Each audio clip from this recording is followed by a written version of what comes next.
সময়টা ছিল 19 সেঞ্চুরি, যখন নিউ ইয়র্ক ওয়াল স্ট্রিটে শুধুমাত্র মেল বা পুরুষদের ডমিনেশন ছিল।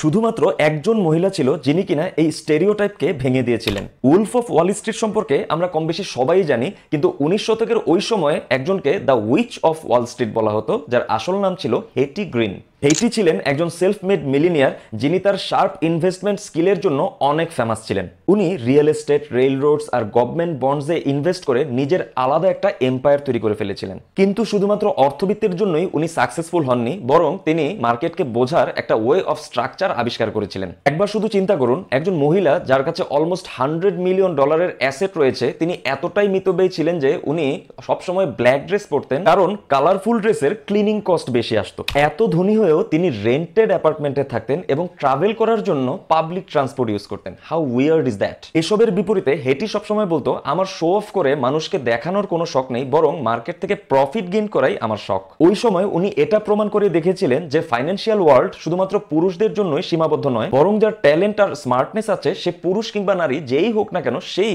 এই ওয়ার্ল্ডে সাকসেসফুল হতে পারবে। এই ছিল ওয়াল স্ট্রিটের একজন সফল ওমেন ইনভেস্টরের ঘটনা, যিনি ওই সময় one of the most influential business tycoon ছিলেন। এরকম আরো ইন্সপায়ারিং ফাইন্যান্সিয়াল স্টোরির জন্য দ্য বুলিশ ট্রেডার চ্যানেলের সাথে কানেক্টেড থাকুন।